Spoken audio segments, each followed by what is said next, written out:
All right. Good morning again, everybody. Shane's on his way over. He'll be joining us here in just a moment. So I'll go ahead and get us kicked off. So thanks for joining us. Join us today. We're going to begin here in less than 2 minutes. So again, thanks. We'll get started in just a moment. I want to take a little bit just to give you a quick overview how OMA is evolving to better, more efficiently serve, our approach in the support of state industry and individual manufacturers such as yourselves. One of the ways that we want to share that detailed expertise is through these type of webinars. So this will just be a brief overview of one of our new programs, Optimizing Leader Performance. You've probably heard the phrase of leader standard work. So this right here falls into that category of services that we offer. So of course, we still rely very heavily on our network of sponsors and partners. Some of those are going to be on here today as well. Many of our partners have the capability and services that complement our goal of making your business more successful. We certainly, cannot do it alone. So we partner with other tech centers and other organizations throughout the state of Oklahoma. Just please remember also the MEAs, the field staff are all still accessible with our traditional services like problem solving, business connections, and engineering type of work. So we want to remain available for all 77 counties in the state of Oklahoma. We are here when you need us. So joining our webinar, presented by the content developer, Mr. Shane Barber. And throughout the event, we have some more of our field staff, including myself, that will be here live to answer your questions as they arise. Please utilize the chat function during the presentation to ask questions. And we'll also have time at the very end for Q&A with the team afterwards. So with that, I will now turn it over to Mr. Shane Barber. Thank you, Donovan, for that intro. Like you said, my name is Shane Barber. I've developed the content and the processes behind these webinars, but most importantly, the methodology of how OMA can impact manufacturing and impact your business if it's a partner you choose to have. And so today's topic of the series we have been doing is about optimizing leader and employee performance. So today we'll go through that topic, I'll give some background, and then we'll, like Donovan said, leave it open for questions. As the webinar is going, feel free to type your questions in. And then when we get to that segment, we can review the questions that have already been asked, and I assure you we'll cover them. Like this webinar, it's all built off of the model that OMA is utilizing to holistically assess and partner with organizations to optimize their business.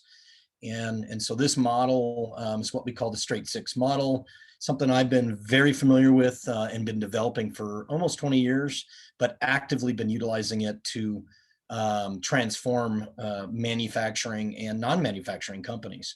So the model is built off of, if it's, this is called a Straight Six. It's an automobile or car analogy, but imagine the driving force of your business is your engine. This engine has 6 pillars or 6 cylinders that all have to be optimized, all have to be really taken into account for with any change being made in your business. Notice I didn't say on your production floor. Most organizations really focus on methods and tools. They focus really just on the production floor. But to optimize an organization, to even put a lean strategy in place, you have to look at all 6. So it starts with the lead cylinder and strategy. And it's really like good mechanics. They look for check engine lights and symptoms. And so if your strategy is missing or unclear, or most importantly, not agreed upon with your leadership team, you're going to see alignment issues, and it is going to be the cause of unintended results all the way to the end of the line, all the way to the output shaft, which is rewards and metrics. Your measures will give you a solid indicator of misalignment in this model. In structure, if your structure isn't aligned to the strategy, this is where decision-making, this is where hierarchy, this is where your leadership team and its alignment lives. And if it's not aligned, you're going to have siloization. All organizations have silos purposely built into their structure. These are your departments. Think about it as your departments. These are the departments that your leaders represent. Most common ones are sales, production, procurement, engineering or design, but it's your departments. And so you got to have your structure aligned to the strategy, aligned to the metrics to be able to achieve it.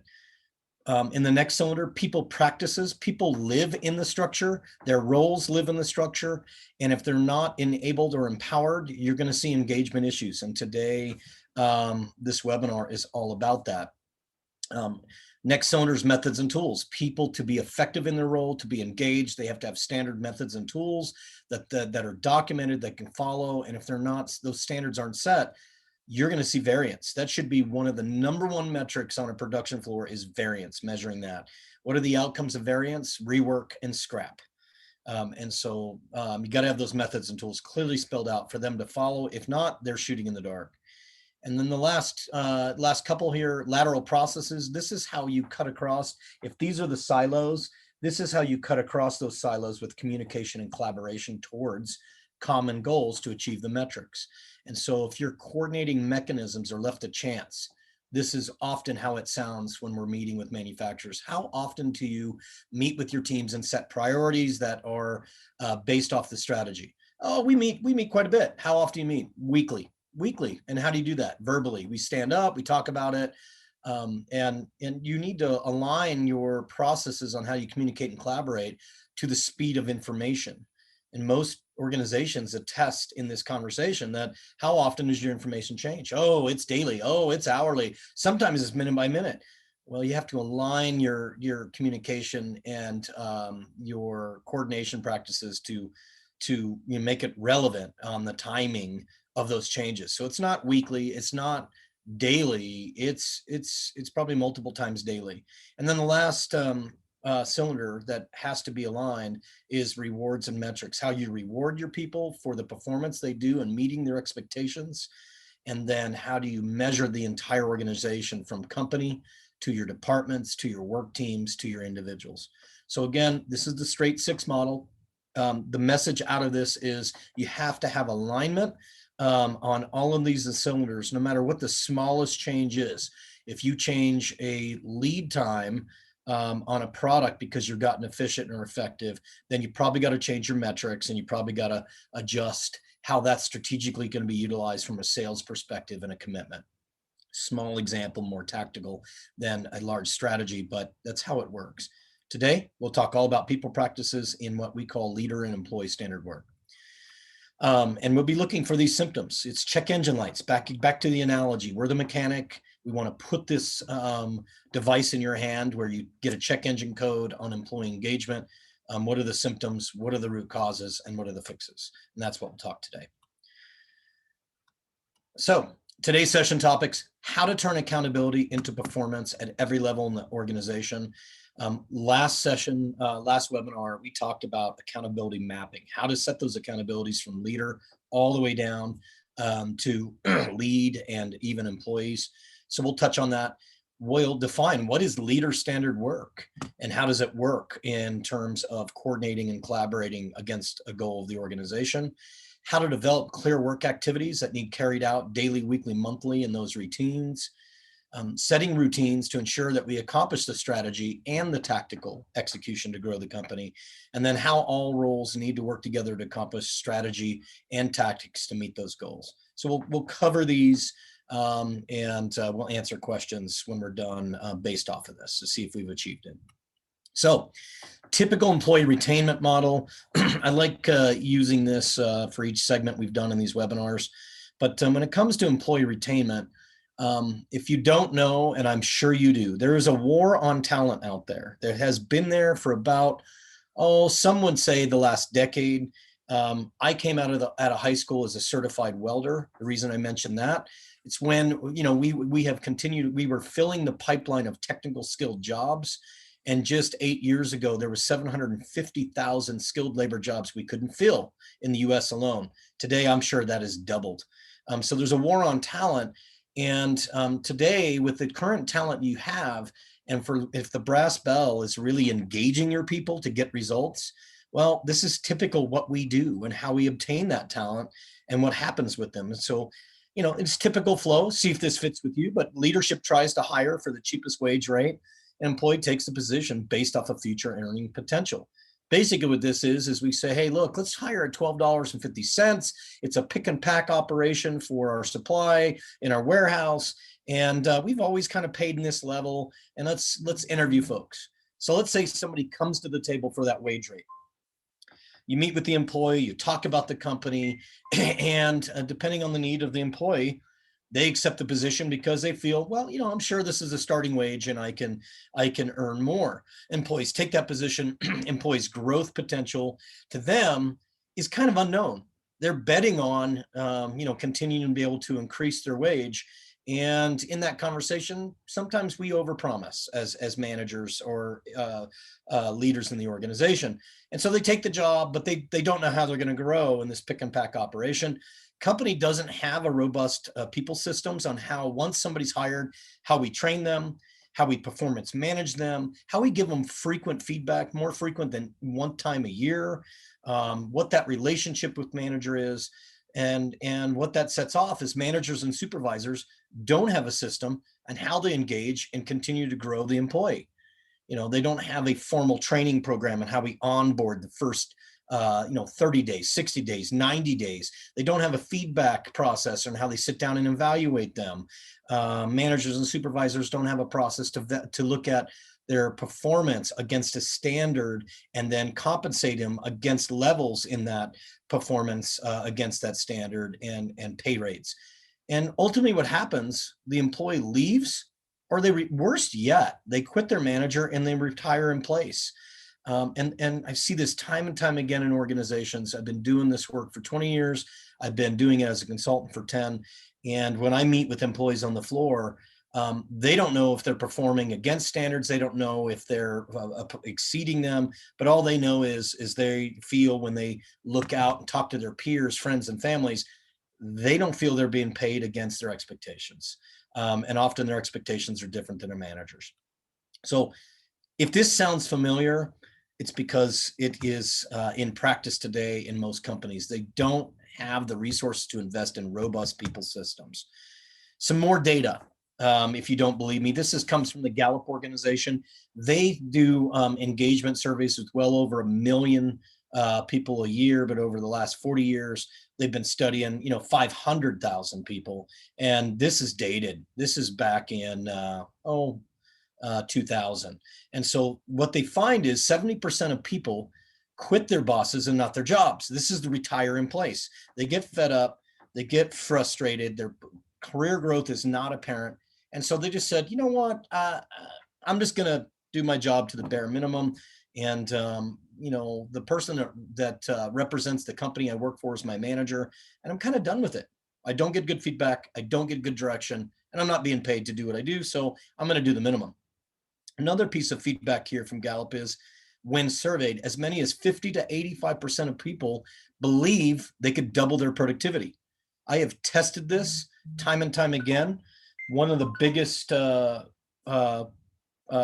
endeavors I was involved in, I was managing a production floor that was 550 employees. It was a large factory for a semiconductor company. I had 35 supervisors.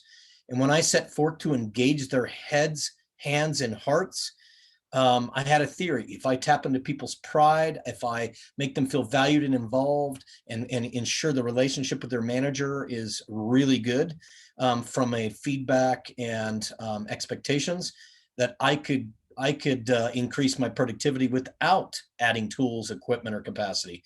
I came out of that process a year and a half later with 20% above safety, quality, cost, output, and employee morale. And I was the highest ranked factory in the world for that company. 7 factories in the world, 56,000 employees. And so I've tested this in small companies like yours and medium companies like yours, to where, most consultants will tell you they go after efficiency and effectiveness. They go after lean, continuous improvement. I'm not saying it's a bad thing, but I can outpace anybody out there, and so can OMA with these tools, with just grabbing engagement with the employee and doubling their productivity. And doubling is a big number. Gallup has proved that, but wouldn't you want 10% productivity increase without having to add tools or equipment or extra capacity? I think we all do. So Again, more data from Gallup. Why is engagement important?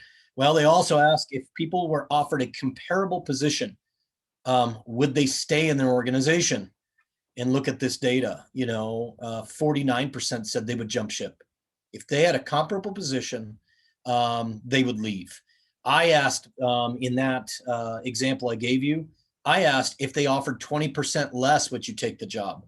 And my number was 47% said yes in our Gallup-like survey we did. So knowing this data in how this data works is people quit their job, their manager before they quit their jobs, and it's based off of their relationship with their manager and how much feedback they're getting, how they feel valued and involved, and then how they're growing their career. Second, people can work harder if they want to, but they want to work smarter. And then third, know that you have employees right now that are on the fence. And in this job market today, it's an employee market, not a employer market on who has the upper hand on selecting jobs, positions, and pay. So why investing in employees is good sense. Back to Gallup, and if you're not a fan of Gallup or you don't know of their work, just search Gallup and employee engagement. Tons of data here.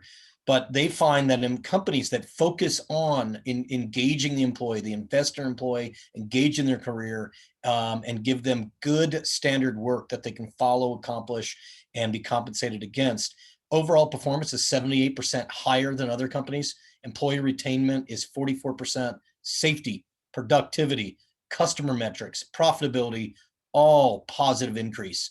What this says is the investment has a return. And it's something we should all be paying attention, especially with today's market on employees. If you're struggling finding employees that are trained and have that skill, invest in employees you have, hire people, but show them a career path. So here's some of the common problems. See if you see these check engine lights in your organization. If your people seem confused on what their expectations are and how they do their work and the output of that work and how it should be measured, that's a common symptom of not having good standard work. If they're unmotivated, not engaged, low performance in your organization, you having reoccurring quality issues, and you have poor morale, it's due not to feeling valued and involved, asking their opinion on how you improve their work. How do you improve the organization? That, that's what they want. These are all common symptoms. This is the check engine light in your organization. These are common. When I talk to manufacturers, what are you struggling with today? These things come up. What does it cause if you're seeing these? Lack of direction for the organization, clear expectation, personal performance issues, and team relationships get strained. People often say, look, we have a balance, a off balance of accountability and workload in our organization. Well, it's because you do have people in your organization that are committed and that are working harder than anybody else. And the ones that aren't are the ones that either quit their manager or they don't know what they don't know, and they don't understand what is required of them. And I know right now you're thinking, I am pretty clear in what their expectations are. If those are all verbal, and ask yourself, when is the last time you've clarified it? But when is the last time you've put it in front of them and rated them against their expectations, and then measured them on that? So the fixes: clarify your roles non-verbally, write it down, make it standardized, align it to the company's growth strategy, understand what the company's strategy is and goals, share with them what that is and where they fit, how they contribute to that. Align the team and personal goals to that strategy. Train and coach people so they can achieve those goals and give them a path to grow their skills, and show them not only the job they're in, but the next level job, whether it be a machinist job. Next level is level 2. They're prepping for machinists, they're pulling the tools, they're setting up the equipment to machine the work. And the next level is actually doing the machine work, or going from 1 axis to 2 axis to 3 axis, 4, 5 axis. Those are levels of machinist that are typical in machine shops. And so show them those next level jobs. So that's the fixes, but let's get more specific we have in these webinars. So if you're seeing any of these, ask yourself, does the organization have clear expectations and standard people systems that are clear for your managers to follow and they want to follow it? Also, as a leader, How much time do you spend discussing those? How much time do you spend in your work teams, talking with them and how they return and grow, how you retain and grow their capability? This is what we call the leader standard work on top of the people standard work. And so if you're saying it looks familiar, if you're saying not as robust as I want, we don't have clear, clean people systems the way you define them today, Shane, then this is worth investing more in. So 3 areas in how you drive employee engagement. We've touched on some of these. Clear roles. I hope I'm repetitive, and I hope I'm clear, but you got to have clear roles against the standard and metrics. Second is having people systems, people management systems, how you hire, how you onboard what you've hired, how you performance manage and train, how you grow their career and their compensation as a result. If that is not clear, that's another area. And we'll touch on these deeper, each one of these. And then to the bottom right, manager and employee relationships. I tell managers, you must be present to win in the work environment, to get employee engagement, to get higher level of productivity out of your people, and to be present. That is daily. Sometimes it's hourly, and doing that work. And we'll touch on that. So 3 things: clear roles, people systems that your managers are trained on and want to follow is key because they're simple and effective. And then developing that manager employee relationship so people feel that they're valued and you're engaging their ideas. So let's break this down. How do you do role clarity? First, it starts with accountabilities. Accountabilities, if you can draw those out, think of the large work activities that are similar: planning, preparation for machining, doing machining parts. Prep is part of it. Then you have machining. Then you have quality inspection. Then you have documentation.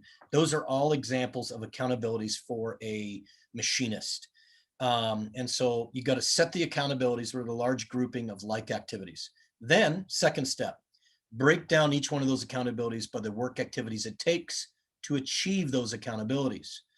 And once you've developed those work activities, then you go right alongside those and you create routines on each one of those activities. What should be done multiple times daily? What should be done daily? What should be done weekly, monthly? And as you move up into the supervisor management ranks, what should you be doing more monthly? What should be doing quarterly, annually? And we'll show some examples here. Then to define the metrics against those routines, how they're measured against that. Lastly, how those metrics and work activities are measured so you can reward and recognize people against their standard work. So this is how you clarify the roles that they're in. If you're thinking we have job descriptions, you are not on the right path. Job descriptions are meant for one thing. They're meant to advertise for employment and use as a standard to hire people against. But if you look at that same job description that you have, and I encourage you to do so, they'll say things like, and all other duties as assigned. It's a task list. Must be able to understand critical measures, must be able to use calipers, must be able to do the following, but it's not the work activities that are defined.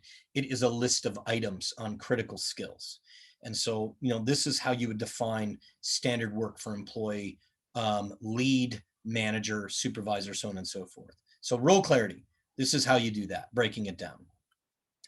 And you want it to be this waterfall. If you've seen this slide before from us, we did this in the accountability webinar, single point accountability and decision making.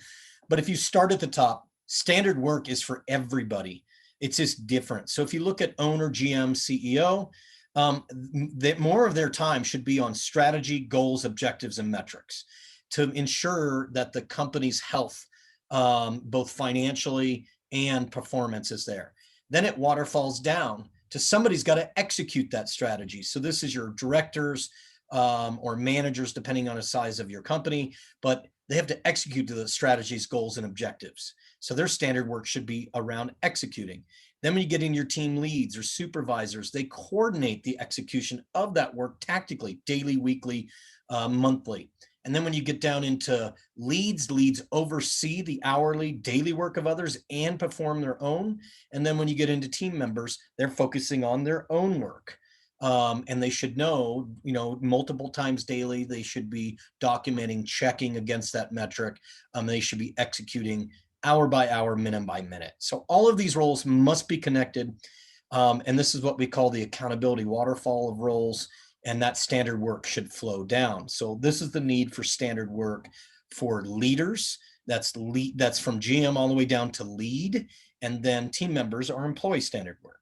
So you got to waterfall that down. And so what is leader standard work? Let's define it. It's standardized routines and work activities that focus on a set direction that is distilled down from your strategy. Yes, they become more tactical, but as your strategy should become more tactical. How do we achieve first pass yield if that is a strategic objective as a company because your variance of quality is high? Well, at some point that's got to become very tactical on quality assurance and quality work. Standard work is also a progress check, hourly, daily, weekly. And so it's a routine that is doing that. It's a method to identify performance gap in individuals and teams and people that are following that. And then it's commitment to close those gap by your leadership team. So this is how we define standard work. This is how we build standard work for people in various roles from GM, CEO, all the way down to end employee. It's critical that every person has standard work in those routines. Here's the layers of it, of touch this, but it's great to build this from bottom up.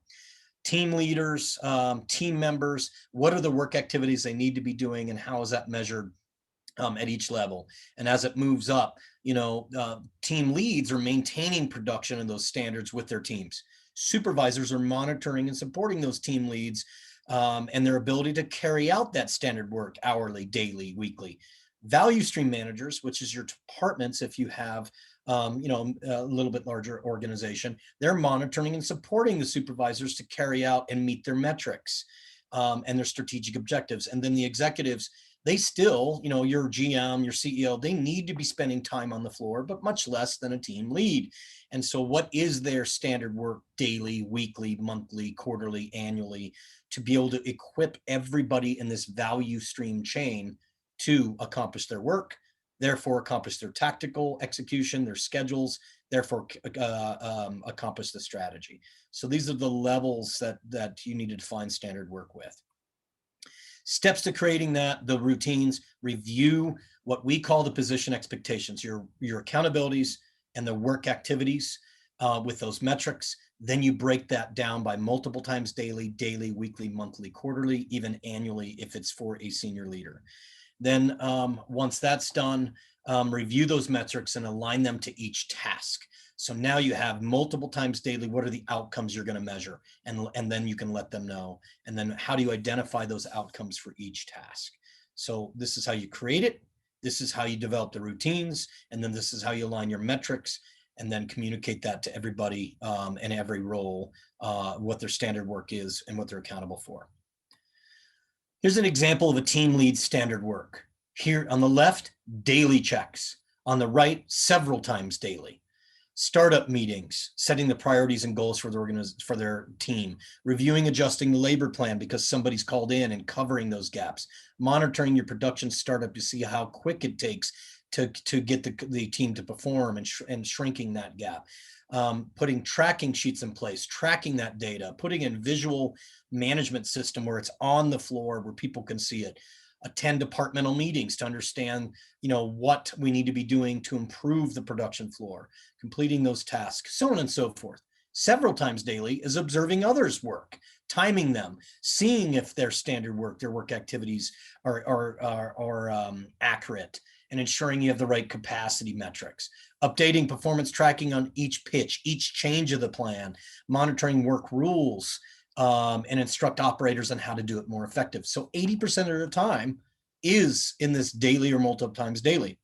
One other example, supervisor standard work. You can see the daily. Meet with other shifts if you're multiple shifts to understand that handoff. Monitor production startups and how long it takes all teams on your floor to get out of the chute, not one team as your lead would be doing.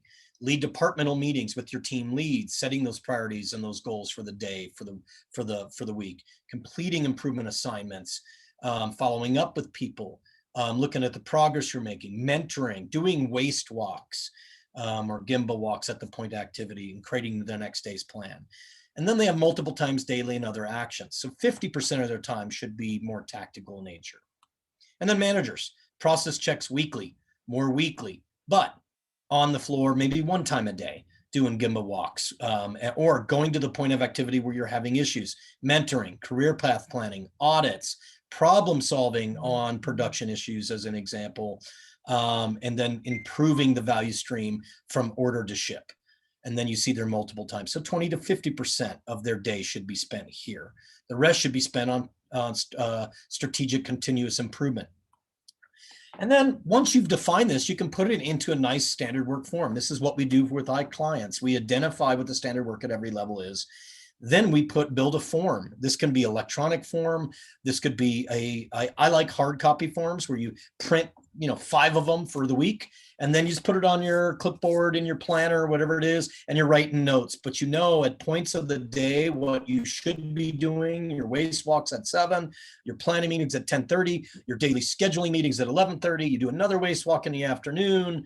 What is the routines? And you put them to something that people can check off their list. I like when I've managed production floors, I've asked my supervisors to save them. And then when I follow up with them weekly on how they're meeting their goals, hey, bring your standard work forms. Let's review the kind of activities you were doing this week and why. So this is an artifact on how you can give them the tool to follow their standard work and then measure that as well. Let's move into the second one of the 3. We reviewed leader standard work and role clarity, now people practices. If your company, if you haven't audited your systems, people practices are the blueprint for employee engagement. So how formal are your hiring practices? Do you have standard questions? Do you have team interviews? Do you break down those teams? Do you have evaluation forms at the end of every interview against those questions, which should be you can take those from the leader standard work and turn them into questions. Once you've hired, what's the onboarding and training process you use? How do you evaluate them in the first 30 days, 60 days, 90 days, every quarter, every year? What are your systems on how you develop your people by setting goals, objectives, and growing their skills? Then what is your career paths for a machinist 1 to grow to machinist 5 in this example? Or maybe they want to move into more of the quality assurance roles, or maybe they want to be a lead trainer, but what is their career path and planning? And then most important today, our technical workforce is retiring as we speak. Look at your company, how many people are thinking about or getting to that experience level with they're probably coming to the end of their career. So how do you backfill a machinist 5 that takes 35, 40 years to build, because of the technical skills?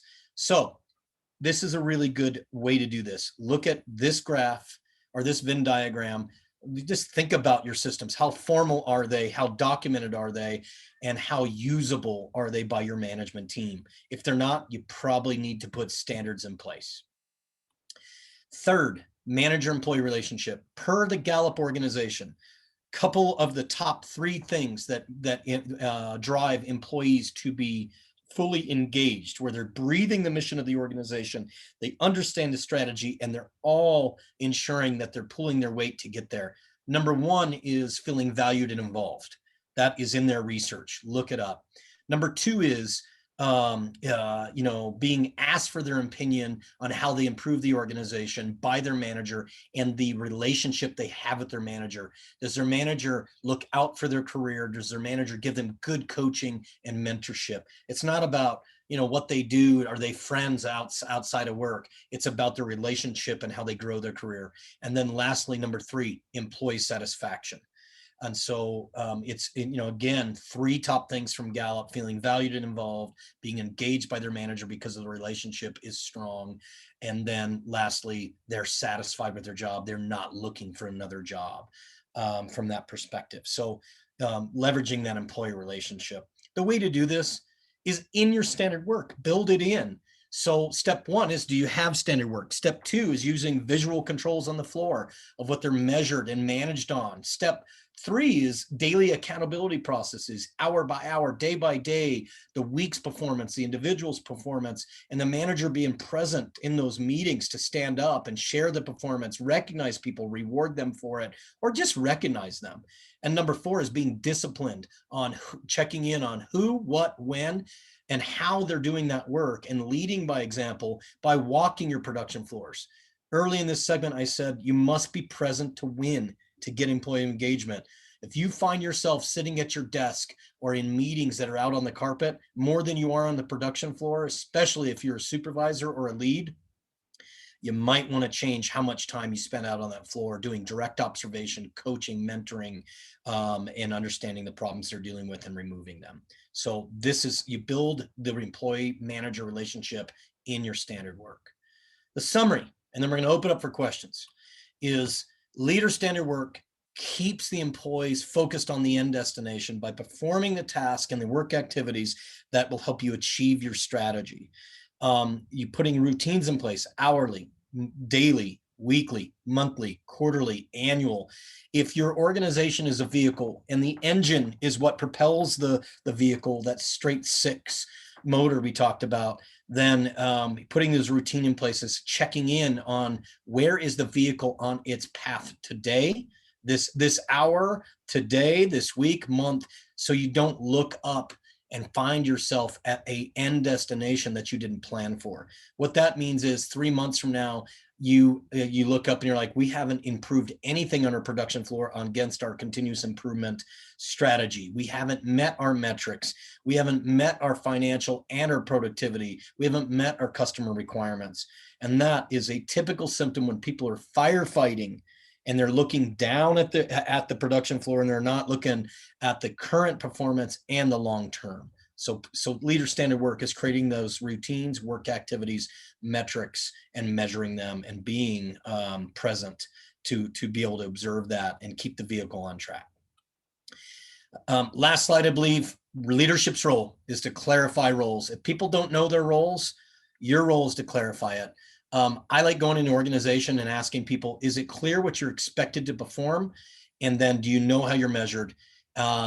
95% of my business for 7 years was doing leader standard work and role clarity.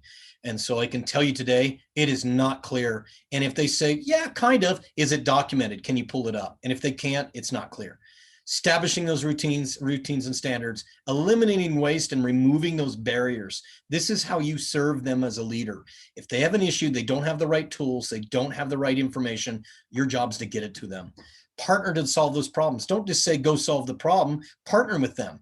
Odds are most managers are promoted from the roles they're managing today. So, if you had those skills then, revive those skills now, but in a way to coach and teach them, not do it for them. And then understand how employees are engaged, who's not engaged, and how to engage them further by clarity of their role, and then recognizing them against them by giving them feedback. And then lastly, your role really is to focus on people and process capable. Most manufacturing companies focus just on process improvement. They spend less time on training people to be process capable, training them to solve problems on their own, training them to develop their own standard work, and then working with you to refine it to meet their metrics. So that's the role of leadership. So with that, I'll open it up to questions. Donovan's going to look at what questions you have.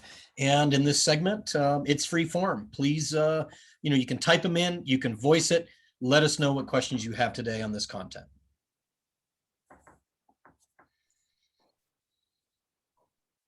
And Shane, while people are conjuring up or trying to figure out how to verbalize or how to summarize their questions, let me just toss this one over the wall to you.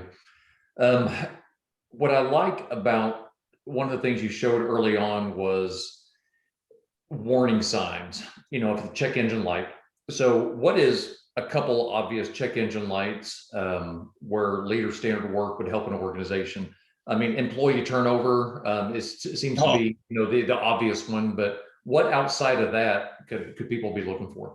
Yeah, that's good. Remember the model when the last cylinder in the lineup is metrics. So one, let's look at our metrics. Employee turnover is a lagging metric. I think we all agree, and everybody online, the 19 folks, it's a lagging metric. you don't collect that metric till somebody's left. And so, but it is a metric. So it's not uncommon to have double digit employee, retainment issues, right? Where people are leaving the organization. So start there. Then look at if you're missing your production targets, you're missing your goals. I don't care if it's in engineering, sales, if they're missing their metrics, it's because they probably don't understand what they're measured on. They probably don't have a routine. They probably don't have a process to close their work with standard work. So look at the metric side, the back end of it, and there's leading metrics and lagging metrics from that. And then how does it feel just by talking with people? Say, hey, how's your day going? Man, same old story. It's Groundhog Day. That's a leading indicator. Their employee frustration equals the lack of clarity of their metrics and goals. And so, that's the be present to win. How does it feel when you walk around? When you go out on your production floor, are they buzzing like bees and they are just jazzed up and they're rocking and rolling? Or have people already went to break 1 minute before the buzzer sounds, And then in the mornings when people, hey, how was your night? Yeah, man, I'm exhausted. Well, how was yesterday? You know how it went. We missed our goals, objectives. So how does it feel? I used to have a leader go, he had a fun meter and he would go, how's the fun meter? Is it awesome or is it low? You know how to measure the fun meter. It's by smiles, looks on their face. And then when you walk on the floor, they put their head down or they look up and go, good morning, how's it going? Let me show you some things that I need some help with. So that's that's leading and lagging indicators, but that's how I would measure it. The fun meter, how does it feel to you? The feel, that gut feeling, it's usually not going to steer you, very, very far away from the truth. So I like that one. I want to chase that one for just a minute because, I've worked in, a handful of different manufacturing plants for an extended period of time. And I'm starting to replay some of the leading indicators. I'm starting to replay some past scenarios, but I can sit there and think of one particular place I was at, Shane, where leader standard work was totally absent. But here was the situation. Talk about firefighting mode. It didn't feel right. We had employee turnover, a huge amount of variance in quality. And so we were trying to measure cash flow by weekly, or measuring cash flow on a weekly basis. And of course, that was only dependent upon what made it the loading dock and got shipped out that day. And so there would be accountability meetings at the end of the shift. Why did we not hit our metric? So I'm going down the road of not hitting metrics. Yeah. Well, here comes excuse, whether it's supply chain. Well, the vinyl line didn't get product, or the paint booth ran out of paint, or we're at vacation time. And it was always something. It was like, we don't have enough head count. Staffing is low. It goes on and on. And I think, Yeah. So to answer that, and then I want to get to a couple of other really good questions as well, is start with metrics. We have tons of data in organizations. A manager's job is to turn it into useful information. And most companies only measure the top tier metrics. Revenue, number one, frustrates me. It's an important metric, but there's metrics below that to be able to achieve revenue. One is on-time delivery, one is on-time quality, first pass yield, list goes on. And so start at the metric from that perspective and then drill down and be objective, just look at the metric. Emotion is what plagues most organizations, and they measure by emotion, not by metric. So you gotta manage that and drill down on the appropriate metric that you're lagging on.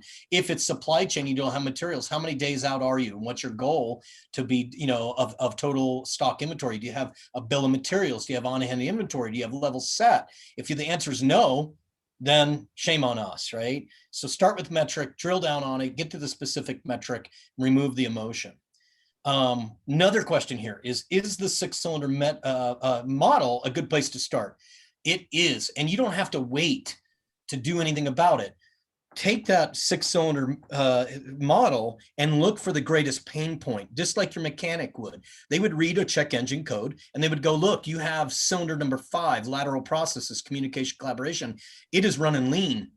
We need to do something there. It's misfiring. So go in at the cylinder at your greatest pain and then build out. A lot of people will say, don't you have to start at strategy? Back into the cylinder has the greatest pain. You'll have to look at strategy if it's going to take you off track or on track, but start at the greatest pain there. So you can do that informally. Next question here is, how long does it usually take to do leader standard work? I can answer two ways. One is, how long does it take for OMA to do that? We have an 8-hour process where in 8 hours, we meet with your team. So what you're encumbered for 8 hours, you take your leadership team.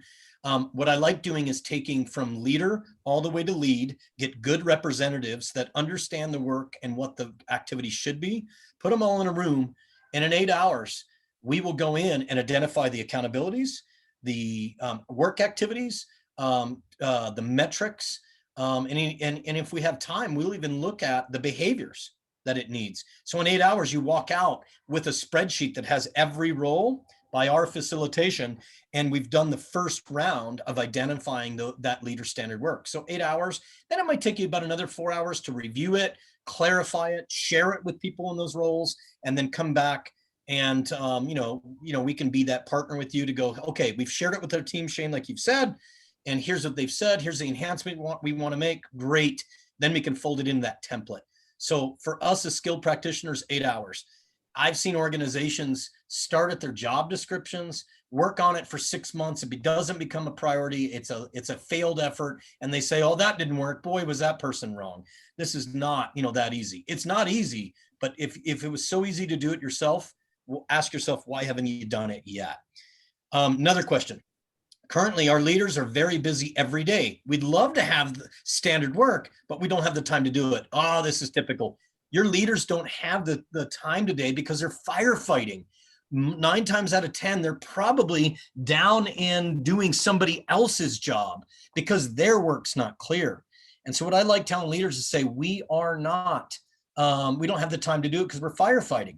First thing I tell them is, what if we put a process in place where every day, every morning and every evening, we were measuring your every work team's output for the day through a visual management process. And that was able to get you 20% more productive. Would you want that? They obviously, hopefully everybody in line's going, that would be awesome. Well, next webinar, we're going to be sharing that process. It's a visual management system. Reason I'm sharing this with this product, the leader standard work is facilitating that communication and lateral process. And it opens up, if you can get tactically better at executing your work, it opens up windows of time for leaders to work on things like this. So my message to this question is, let's go fix your tactical execution or enhance it or improve it so it allows your leaders to step out of the daily tactical in between your tactical meetings. So if you had an hour a day to focus on developing leader standard work, would that be enough? And I would say, yeah, you could take one role a day, meet with that person in that job and say, what should you be held accountable for? What are the work activities you should be doing daily, weekly, monthly? And then what are the metrics? How would you measure that? And so that's how we would do that. Focus on getting better tactical because you're firefighting, and then put your people into solving those issues and you mentoring them so you have time to do that.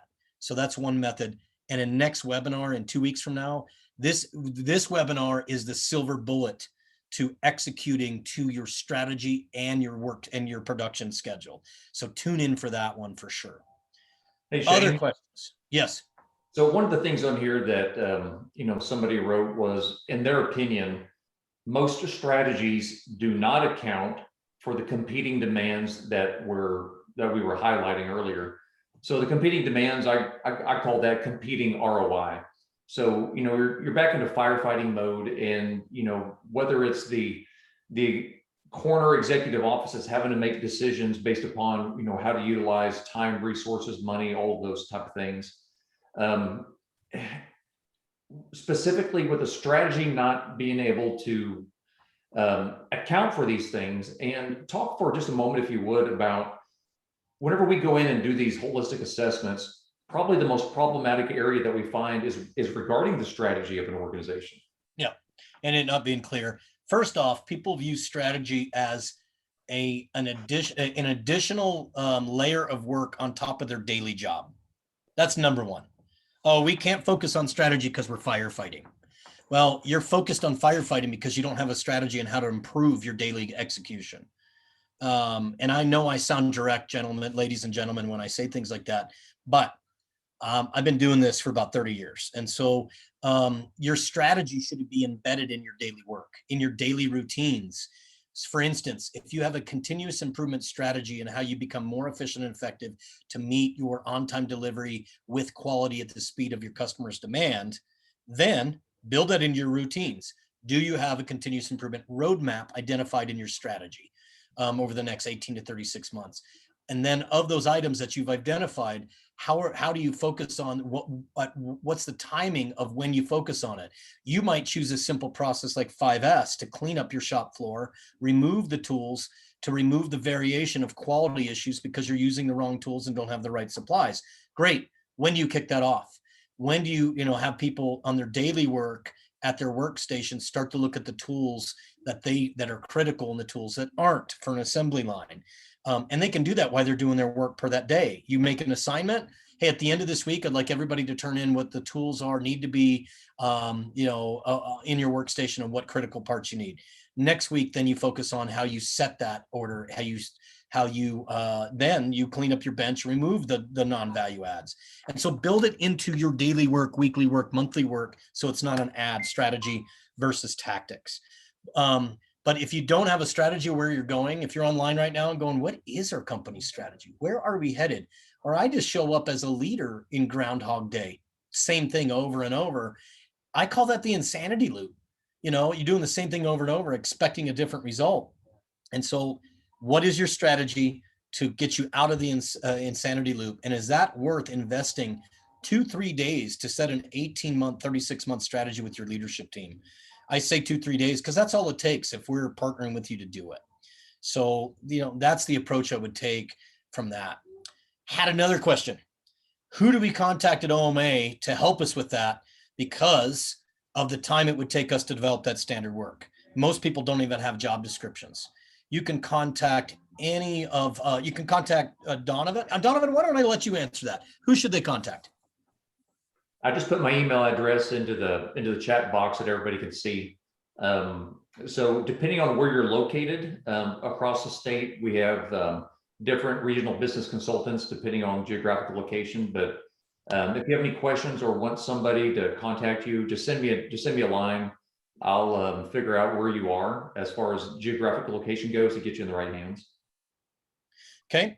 I see we have 19 participants online. Love to tap into some other folks here. So, here's what we've talked about. We've talked about how the lack of employee engagement causes poor performance in organizations. We've talked about how to engage the full person and what they're thinking about. And we're all employees. So ask yourself this, don't report out, but have you sometimes said, I'm kind of done. I'm done giving above and beyond, meaning quitting your manager versus your job, retiring in place. Have you often said, I think what I'm doing is right, but I don't know? Have you often said, I don't get feedback, and the only feedback I do get is when I haven't performed something to somebody's liking? So, we've talked about how do we engage employees? How do we provide role clarity? How do we, really ask people how they would improve the organization so they feel valued and involved in the continuous improvement? And then lastly, how robust are your people systems? So do you have questions about that? And then do you have standard work, or do you even understand how to do it? So for the 19 folks on the line, what other questions do you have? Send them, or this is a point where you can ask them verbally. We have that capability. So what questions do you have at the remaining 5 minutes? I'm going to do the long, uncomfortable pause. Crickets. So yeah, somebody breaks the silence here.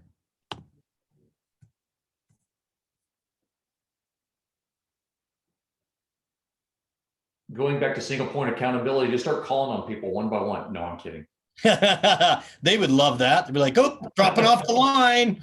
Gotta go. Yep. I know that this is a big topic. I know that I've spoke really fast and quick. These are recorded. These will be on the OMA website.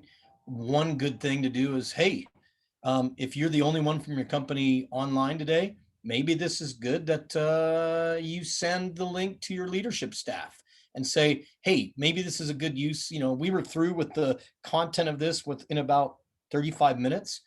Ask yourself, is it a good use of 35 minutes from that perspective? Or if you're past that and you want somebody from OMA to show up to your business and help you talk it through, we can do that. Or if you want a free assessment, and I'm going to shoot to another slide before we summarize for today. We have a very unique assessment process that starts at the beginning here. Oh, give me a second. We're almost there. Here, we have a very unique assessment process that is free to you as a manufacturer, to where we can give you an assessment, have your leadership team take it. It looks at all of your cylinders, where your current performance is at, based off of your feedback. So we don't assess you, you assess yourself. You answer 54, 55 questions. They're aligned to these cylinders. And then we'll come in for 2 hours and debrief your leadership team on your results. The reason for that is we'll come in, show you your scores that you answered. We don't take it on you. You take it on yourself as a leadership team. And then we'll help you build an optimization plan. We'll help you identify the things that have the greatest opportunity for improvement. Therefore, we get the greatest result for your company. So we will do that for free. It's part of OMA's value proposition to you as a company. And then we have methods and tools. That's what these webinars are, on how we can help improve you and partner with you. And we have the consultant skills expertise to do that. So that's another offer we have for you today. Free assessment. All you got to do is contact Donovan, say, I'm interested in that. He'll send you what the process entails. He'll do a quick phone call and talk that through. So what other questions do you have with the remaining 2-3 minutes we have? Shane, there's one that just came through about, do we have a company in the Tulsa area that's performing leader standard work right now that somebody could visit?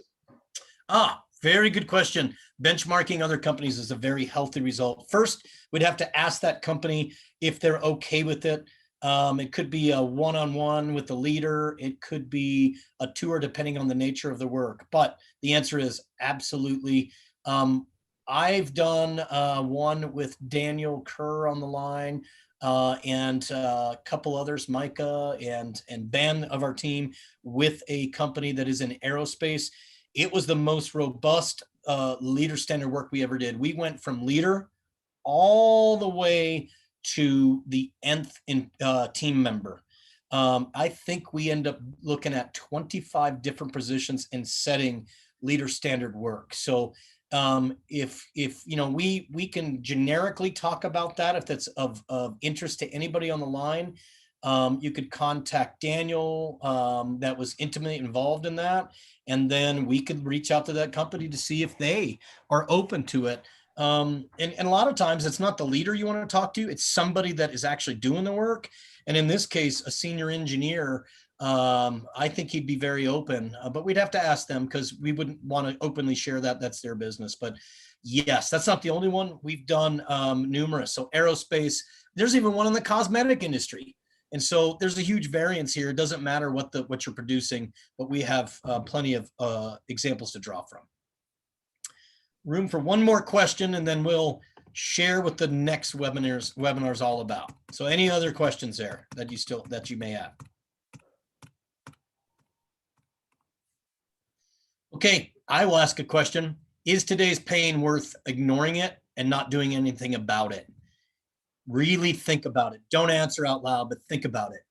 If you're daily firefighting, what is the cause? It might not be leader standard work. It might be not having good metrics. It might be not having good methods on how to schedule the work and execute it. But is it worth not doing anything and expecting a different result and being stuck in the insanity loop? Only you can answer that. Next webinar, optimizing tactical performance. If manufacturers say, Shane, what is the number one thing you would do that would make the biggest improvement in our metrics, in on-time delivery, performance, and meeting customers' demands? It is this webinar. So we're going to talk about performance breakthrough systems.